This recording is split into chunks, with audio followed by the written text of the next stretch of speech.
Boss परिवार में माहौल बेहद तनावपूर्ण हो चुका था। विपाशा पर इल्जामों की बारिश हो रही थी और उसका पति लाल उसकी इज्जत को मिट्टी में मिलाने पर तुला हुआ था। लेकिन इस बार विपाशा अकेली नहीं थी।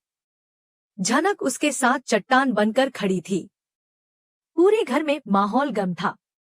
लाल का गुस्सा सातवें आसमान पर था क्योंकि उसे अभी अभी यह पता चला था कि विपाशा की मां बनारस में नाच गा कर पैसा कमाती थी और उसके असली पिता किसी कोठे पर काम करते थे। यह बात सुनकर लाल का गुस्सा फूट पड़ा। विपाशा की आंखों से आंसू रुकने का नाम नहीं ले रहे थे। वह हाथ जोड़कर लाल से कह रही थी, मेरी माँ की इज्जत मत उछालो लाल। जो भी था वह मेरी माँ का फैसला था, मेरी गलती नहीं।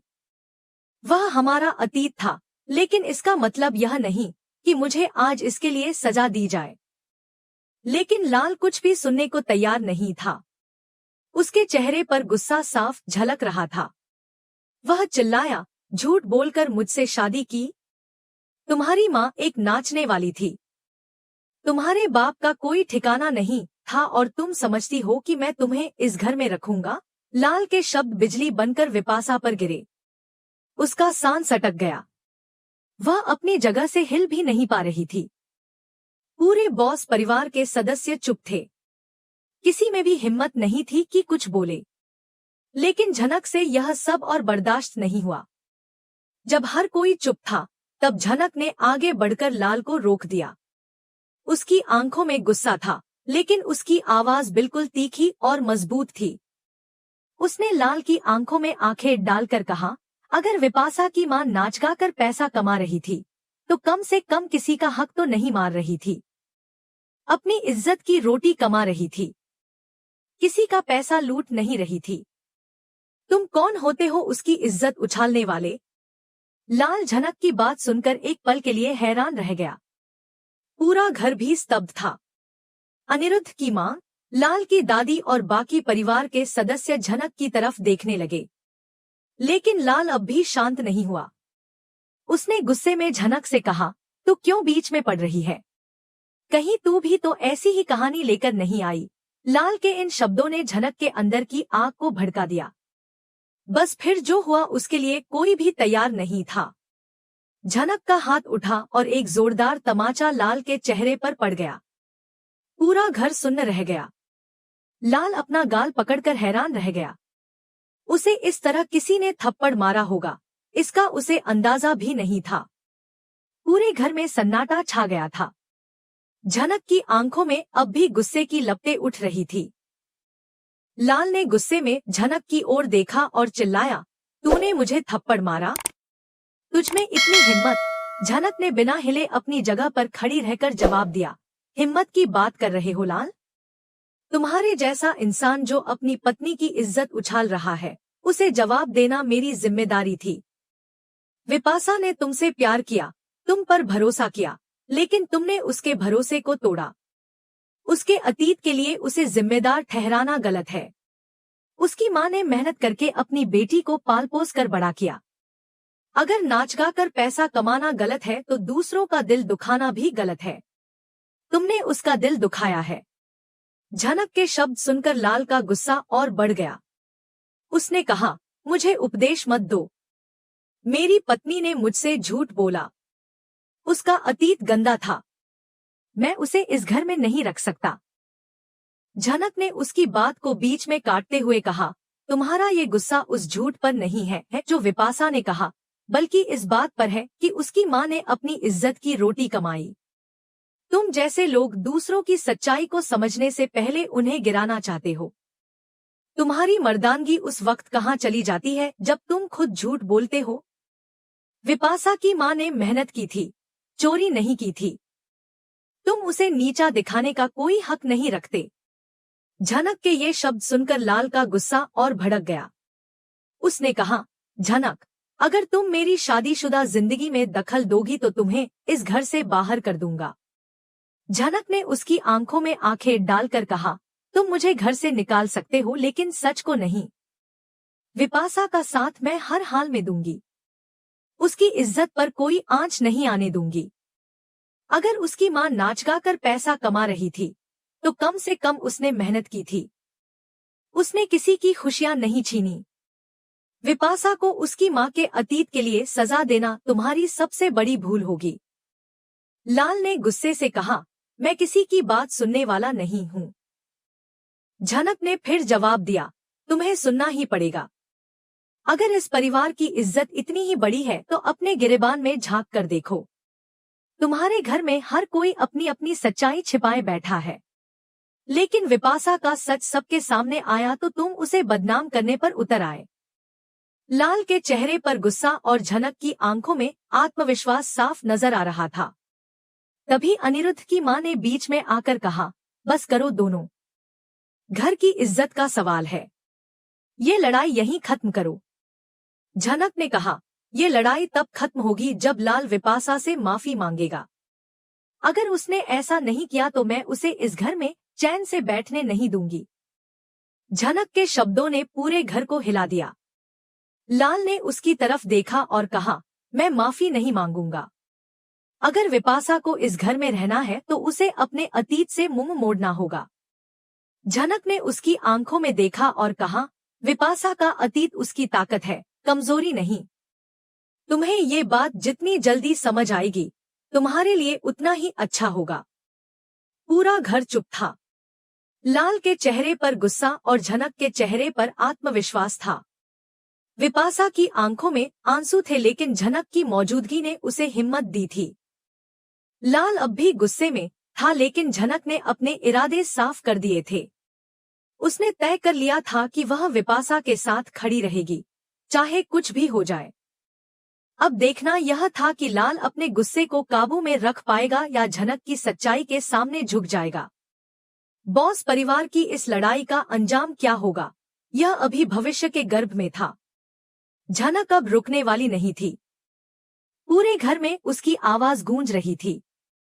उसने लाल की आंखों में आंखें डालकर कहा, तुम जैसे मर्दों की सबसे बड़ी दिक्कत यही है कि तुम अपनी गंदी सोच से किसी औरत की इज्जत नापते हो। तुम्हारी सोच में बस एक ही चीज रहती है, औरत की औकात को कम करके देखना। लेकिन लाल, आज तक तुमने सिर्फ कमजोर औरतें देखी होंगी, झनक जैसी औरतें नहीं देखी होंगी। झनक की इन बातों ने पूरे घर को हिला दिया था। अब बॉस परिवार दो हिस्सों में बंट चुका था। अनिरुद्ध की मां और दादी लाल के साथ थी, जबकि झनक अब पूरी तरह विपाशा के साथ खड़ी थी। लाल का गुस्सा अब भी शांत नहीं हुआ था। उसने गुस्से में कहा, तुम दोनों को इस घर से निकलना पड़ेगा।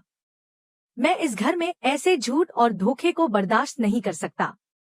झनक ने बिना डरे जवाब दिया, अगर किसी को इस घर से निकलना है तो वो तुम हो लाल। तुम जैसे मर्द के साथ एक घर में रहना किसी भी औरत की इज्जत के लिए खतरा है। झनक के इस जवाब ने लाल को और भड़का दिया। उसकी आंखों में गुस्से की लपटें साफ दिख रही थी। विपाशा अब भी चुप थी। उसकी आंखों से आंसू बह रहे थे। वह समझ नहीं पा रही थी कि आखिर उसका कसूर क्या है। उसकी मां ने मेहनत की थी, किसी का हक नहीं मारा था। फिर भी लाल उसके अतीत को लेकर उसकी इज्जत को मिट्टी में मिला रहा था। झनक ने एक बार फिर लाल की तरफ देखा और कहा, तुम अपनी गंदी सोच के साथ इस घर में कैसे टिके हो, ये तो समझ से परे है। विपाशा ने तुमसे प्यार किया, तुम पर भरोसा किया और तुमने उसके प्यार और भरोसे को तोड़ दिया। लाल ने चिल्लाकर कहा, मुझे धोखा दिया गया है। उसके अतीत के बारे में मुझसे सच छिपाया गया। मैं ऐसे इंसान के साथ नहीं रह सकता। झनक ने ठंडे लहजे में कहा, धोखा?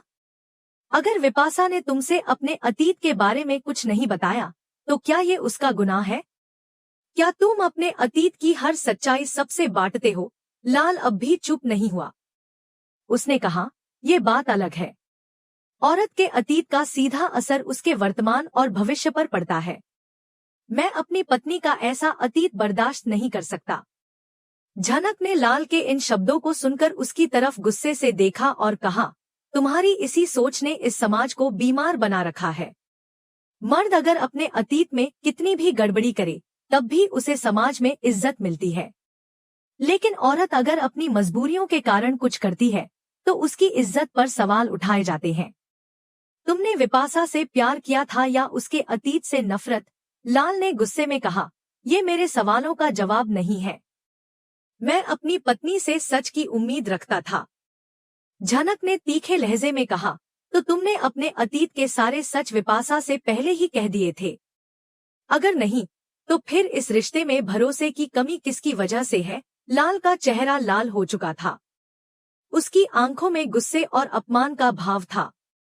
झनक ने एक कदम आगे बढ़ते हुए कहा, अगर विपाशा की मां ने नाच गाकर पैसा कमाया तो क्या वह गलत था?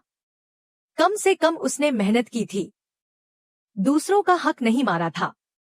और तुमने विपाशा की इज्जत उछालकर किसका भला किया? झनक की इन बातों से पूरे घर में सन्नाटा छा गया था। अनिरुद्ध की मां और दादी ने लाल की तरफ देखा, लेकिन उन्होंने कुछ भी कहने से परहेज किया। लाल ने चिल्लाते हुए कहा, मैं इस बेइज्जती को सहन नहीं कर सकता। मैं अब फैसला कर चुका हूं। विपाशा को इस घर से जाना होगा। झनक ने उसकी आंखों में आंखें डालकर कहा, अगर विपाशा इस घर से जाएगी तो मैं भी उसके साथ जाऊंगी। लेकिन एक बात याद रखना लाल, तुमने विपाशा की इज्जत पर जो सवाल उठाए हैं, उसका जवाब तुम्हें एक दिन मिलेगा। तुम्हारी ये सोच तुम्हें एक दिन अकेला कर देगी। अब पूरे घर का माहौल तनावपूर्ण हो चुका था। अनिरुद्ध ने झनक को शांत करने की कोशिश की, लेकिन झनक अब पीछे हटने को तैयार नहीं थी। लाल ने कहा, अगर तुम्हें इस घर में रहना है तो मेरे फैसले को मानना होगा। विपाशा को इस घर से जाना ही होगा। झनक ने कहा, अगर तुम्हारे साथ रहने की शर्त यह है कि विपाशा को अपमानित होना पड़े तो बेहतर यही होगा कि हम दोनों ही इस घर से चले जाएं। लेकिन याद रखना लाल, तुमने जो किया है उसका अंजाम तुम्हें भुगतना होगा। लाल ने गुस्से से कहा, तुम मुझे धमकी दे रही हो। झनक ने ठंडे स्वर में कहा, ये धमकी नहीं है, ये सच है। विपाशा का अतीत उसकी कमजोरी नहीं, उसकी ताकत है। अगर तुम उसे इस घर से निकालने की कोशिश करोगे तो मैं उसे हर हाल में सहारा दूंगी। पूरा परिवार स्तब्ध था। अनिरुद्ध की मां ने कहा, लाल शांत हो जाओ। झनक जो कह रही है उसमें सच्चाई है। हमें इस मुद्दे को समझदारी से सुलझाना चाहिए। लाल ने कहा, इसमें समझदारी की क्या बात है?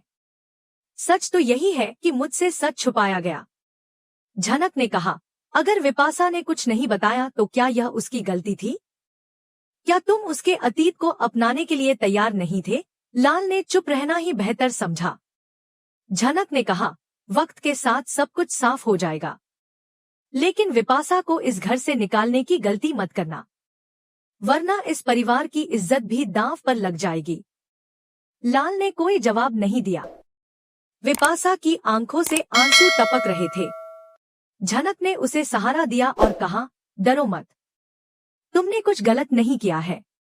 ये लड़ाई अभी खत्म नहीं हुई है। पूरे परिवार की नजरें अब झनक और विपाशा पर थी। लाल गुस्से से वहां से चला गया। झनक ने विपाशा का हाथ थाम लिया और कहा, तुम अकेली नहीं हो, मैं तुम्हारे साथ हूं। विपाशा ने झनक को देखा और उसकी आंखों में कृतज्ञता के आंसू छलक पड़े। अब सवाल ये था कि लाल आगे क्या करेगा। क्या वह झनक और विपाशा को इस घर से निकाल देगा या फिर हालात को समझकर अपने फैसले पर दोबारा विचार करेगा? बॉस परिवार की ये कहानी अब एक नए मोड़ पर थी, जहां हर फैसला घर के भविष्य को तय करने वाला था।